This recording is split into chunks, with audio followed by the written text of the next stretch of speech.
বাংলাদেশের ইতিহাসে এমন দৃশ্য বিরল। দেশের কোনায় কোনায় থেকে হাজারো শিক্ষক রাজধানীতে এসে বসে আছেন শহীদ মিনারে। তাদের একটাই দাবি, ন্যায্য অধিকার, ন্যায্য বেতন এবং সম্মানজনক জীবনযাপন।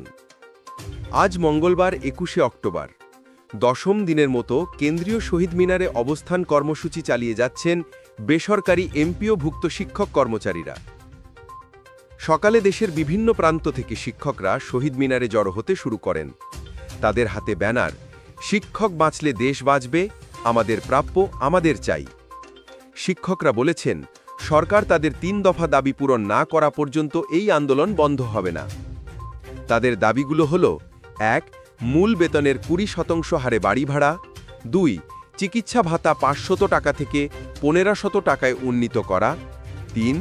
উৎসব ভাতা ৫০% থেকে ৭৫% বাড়ানো।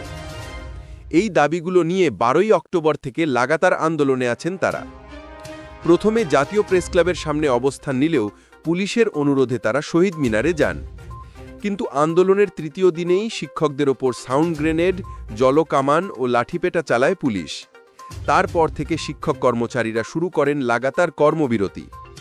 দেশের প্রায় সব বেসরকারি শিক্ষা প্রতিষ্ঠানেই ক্লাস বন্ধ। আজ তাদের শাহবাগ অভিমুখে বিক্ষোভ মিছিলের কথা রয়েছে। একই সঙ্গে আন্দোলনে সংহতি জানাতে আসছেন জাতীয় নাগরিক পার্টি, এনসিপি ও আরও কয়েকটি রাজনৈতিক দলের প্রতিনিধি। শিক্ষকরা স্পষ্ট জানিয়ে দিয়েছেন, আমরা এই আন্দোলন থামাব না যতদিন পর্যন্ত না প্রজ্ঞাপন হাতে পাই। দেশের ভবিষ্যৎ গড়ার কারিগররা যদি আজ নিজেদের অধিকার আদায়ের জন্য রাস্তায় বসেন, তাহলে সেই সমাজের আত্মসম্মান কোথায় দাঁড়ায়?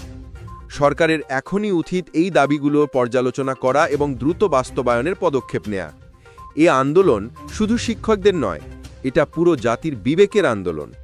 যদি আপনি মনে করেন শিক্ষকরা তাদের প্রাপ্যটুকু পাওয়ার যোগ্য, তাহলে এই ভিডিওটি লাইক, কমেন্ট ও শেয়ার করুন এবং আমাদের চ্যানেল পালস নিউজ বিডিতে সাবস্ক্রাইব করে পাশে থাকুন।